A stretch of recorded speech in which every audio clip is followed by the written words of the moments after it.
আসসালামু আলাইকুম সুপ্রিয় দর্শক বন্ধুরা। মূলত আমি আমাদের পটলের প্রজেক্টে আসছি।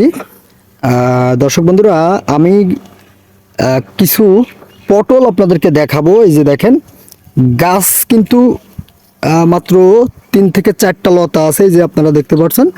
কিন্তু কি পরিমাণ পটল ধরেছে যদি আপনাদেরকে একটু দেখাই। এই যে দেখতে পাচ্ছেন দুইটা, এই যে দেখতে পাচ্ছেন আর দুইটা, 4টা, আর এই যে দেখতে পাচ্ছেন 4টা, 8টা, এই একটা 9টা, এই যে নিচে একটা 10টা, প্রায় 10 থেকে 12টা পটল ধরেছে এই গাছে। কিন্তু এইরকমই পটল ধরবে। এই যে নিচে যদি একটু দেখেন, এটা কিন্তু জাতমান খুবই ভালো। এটা হাইব্রিড জাতের পটল। আর যদি এই পটলের লতা যদি কারো প্রয়োজন হয়, অবশ্যই আমাদের স্ক্রিনে দেওয়া নাম্বারে যোগাযোগ করবেন। আমরা কিন্তু খুব অল্প খরচে এই পটলের মাচাটা তৈরি করেছি। যদি আপনাদেরকে দেখাই, এই যে কিছু বাঁশের লাঠি দিয়ে একেবারে প্লাস্টিকের নেটের সাহায্যে কিন্তু আমরা চেষ্টা করেছি আমাদের জমিটি সম্পূর্ণ মাচা তৈরি করতে। এই যে আপনাদেরকে দেখালাম। দর্শক বন্ধুরা, কৃষি সেক্টরে আপনাকে আগে জাত নির্ণয় করতে হবে। ভালো জাত যদি আপনি পান, অবশ্যই আপনি ভালো ফলাফল আসলে পাবেন।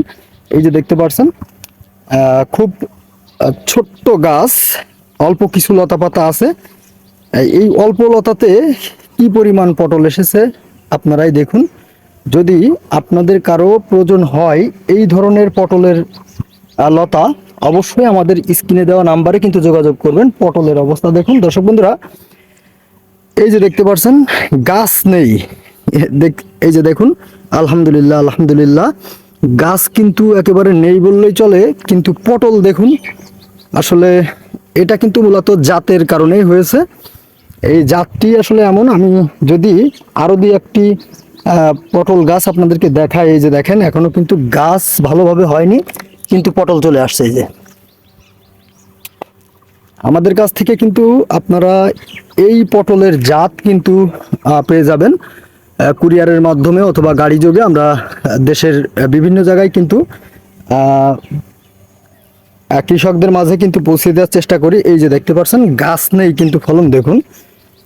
গাছ আসলে এখনো হয়ে উঠেনি, কিন্তু ফলনগুলো দেখুন। আলহামদুলিল্লাহ আলহামদুলিল্লাহ আলহামদুলিল্লাহ।